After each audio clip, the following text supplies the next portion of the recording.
नमस्कार दोस्तों, मेरा नाम अनिल सोलंकी है। मेरे यूट्यूब मंच लाउड जाट वॉइस में आप सबका स्वागत है। दोस्तों, हमारे देश के अंदर एक बहुत बड़ी महान क्रांति होने वाली है। हमारे देश के अंदर जल्दी ही कुश्ती का पहला गोल्ड मेडल आएगा और वो हरियाणा से आएगा और वो आएगा पहलवान योगेश्वर दत्त की देखरेख और बृजभूषण के संरक्षण में।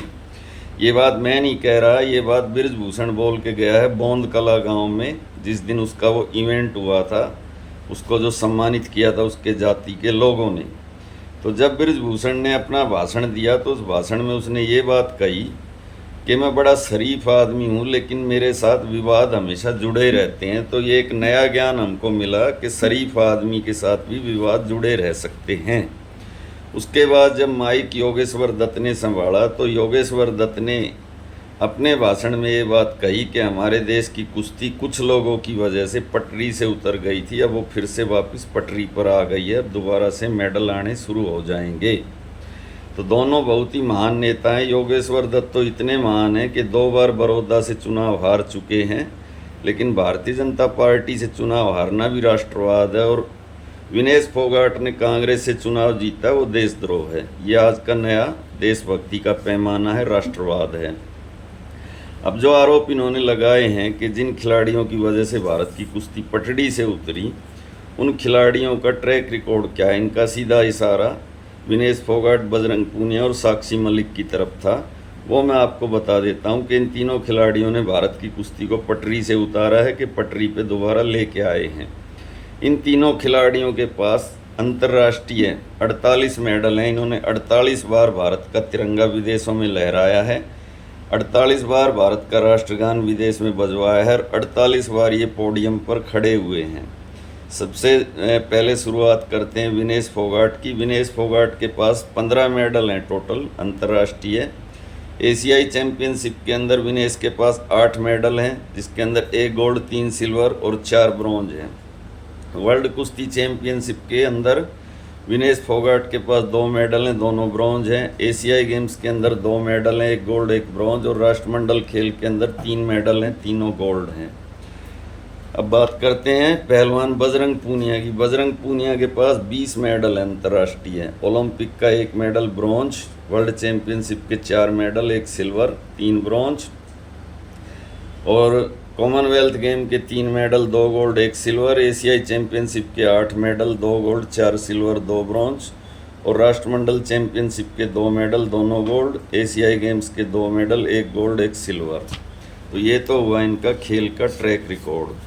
अब जो बात कह रहे हैं जो लोग कि विनेश फोगाट ने ओलंपिक में जाकर भारत की नाक कटवा दी, वो ओलंपिक के फाइनल में जाकर डिस्क्वालीफाई होकर वापस आ गई, तो उसकी सच्चाई मैं आपको बता देता हूँ। जो लोग ये बातें कहते हैं कि वो बिना ट्रायल दिए जाना चाहती थी, वो दूसरे का हक मार के ओलंपिक के अंदर गई, मैं उन लोगों से एक सवाल पूछता हूँ। हमारे देश के अंदर क्रिकेट के भगवान सचिन तेंदुलकर, जिनके पास 100 सेंचुरी का रिकॉर्ड है, वो 34 बार 0 पर आउट हुए हैं। विराट कोहली 35 बार 0 पर आउट हुए हैं। उनको किसी ने ये बात कही है कि आप दोबारा से रणजी ट्रॉफी खेल कर आइए, अपने आप को साबित कीजिए, फिर टीम में आइए। तो विनेश फोगाट के पैर में इंजरी हो गई थी, इसकी वजह से वो अस्वस्थ थी, और उसी टाइम जब उसके पाँव में इंजरी हुई, उसी टाइम जो उसकी वेट कैटेगरी थी 53 किलो, इन लोगों ने कॉन्स्पिरेंसी रचकर बृजभूषण एंड गैंग ने उसकी जगह अंतिम पंघाल नाम की एक लड़की को 53 किलो का कोटा दे दिया। उसके बाद विनेश को तो ओलंपिक में जाना ही था, वो 50 किलो वेट के अंदर ओलंपिक में गई और उसने अपना बेस्ट से बेस्ट परफॉर्मेंस वहाँ पे दिया। प्री क्वार्टर फाइनल में उसने जापान की पहलवान यूई सुसाकी को हराया, जो अब तक 82 मुकाबले जीत चुकी थी, और एक भी मुकाबला उसने अपने जीवन में नहीं हारा है। उसने 4 बार वो वर्ल्ड चैम्पियनशिप रही और 1 बार ओलंपिक की गोल्ड मेडलिस्ट रही। उसके बाद में क्वार्टर फाइनल में यूक्रेन की पहलवान ओक्साना लिवाच को 7-5 से हराया, और सेमीफाइनल में क्यूबा की गुंजमेन लोपेज को 5-0 से हराया विनेश फोगाट ने। तो ये तो हुआ इन खिलाड़ियों का ट्रैक रिकॉर्ड।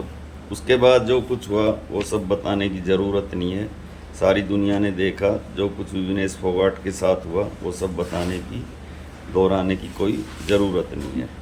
अब बात करते हैं कि कुछ लोग ये कहेंगे कि बृजभूषण हरियाणा के अंदर आया और कुछ भी नहीं कर पाए, जाट समाज के लोग उसका कुछ भी नहीं बिगाड़ पाए, ऐसे कमेंट भी अभी कुछ लोग करेंगे। तो उन लोगों को एक ही बात मैं कहना चाहता हूँ, 2016 को याद कीजिए। ठीक ऐसा ही माहौल 2016 के अंदर भी बनाया गया था और ऐसी ही बातें कही गई थी। एक पुरानी कहावत है, चित भी मेरी पट भी मेरी, वैसी बातें दोबारा से दोहराई जा रही हैं। और इस चीज़ को दोहराने के पीछे का उद्देश्य एक ही है कि जो 35 वर्ष एक की जो एक हरियाणा के अंदर एक बात फैलाई गई थी, वो बात अब धीरे धीरे बिल्कुल ख़त्म होती जा रही है। ये 2024 के विधानसभा चुनाव से ये बात साबित भी हो गई है। 2024 के अंदर पूरा जातिवाद फैलाने के बावजूद भी भारतीय जनता पार्टी को 40% वोट भी नहीं मिले और उसके खिलाफ 60% से भी ज़्यादा वोट पड़े हैं।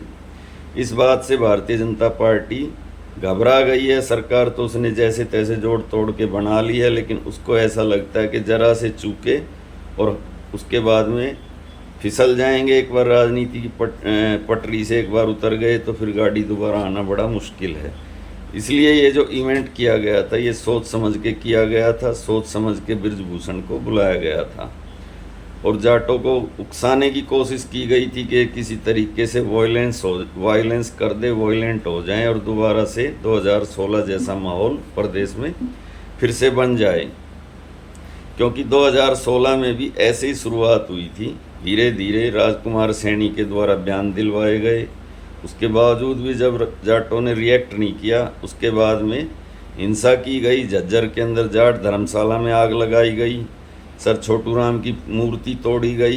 रोहतक के अंदर जाट कॉलेज में पुलिस ने लाठीचार्ज किया स्टूडेंट्स पे। रोहतक की कोर्ट में जाट वकीलों पर हमला किया ओबीसी ब्रिगेड के लोगों ने। और रोहतक की मार्केट के अंदर पंजाबी व्यापारियों द्वारा कुछ जाट लड़कों पर हमला करके उनको घायल किया गया। उसके बाद में ये हिंसा भड़की थी 2016 के अंदर, यानी उकसाने की कार्रवाई की गई थी।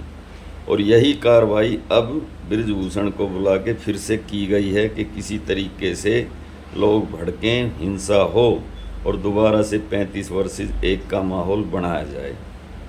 जैसे अभी लोग कह रहे हैं कि बृजभूषण आया और भाषण दे के चला गया और जाट उसका कुछ नहीं बिगाड़ पाए। ऐसी बातें 2016 में भी की गई थी कि देखो वहाँ पर ओबीसी ब्रिगेड ने ये कर दिया, वहाँ पर ये कर दिया, जाट कुछ नहीं कर पाए। तो ये एक क्रोनोलॉजी है। इस क्रोनोलॉजी के माध्यम से दोबारा से समाज को फिर से 35-1 में बांटने की कोशिश है, लेकिन लोगों ने समझदारी से काम लिया, उनके ट्रैप में नहीं फंसे और हरियाणा की शांति और भाईचारे को बना के रखा। अब मैं आपसे एक ही बात कहना चाहता हूँ कि जो बात वहाँ पर की गई है बौंद कला गाँव में बृजभूषण के द्वारा और योगेश्वर दत्त के द्वारा, उस बात को आप जाति पाति के एंगल से न देख के अपनी सामान्य बुद्धि से उस चीज़ को देखने की कोशिश कीजिए। ये जो बृजभूषण है, जिसको मीडिया के द्वारा, कुछ सोशल मीडिया के इन्फ्लुएंसर के द्वारा हीरो के रूप में पेश किया जा रहा है, ये बृजभूषण टाडा के आरोपों में जेल काट चुका है।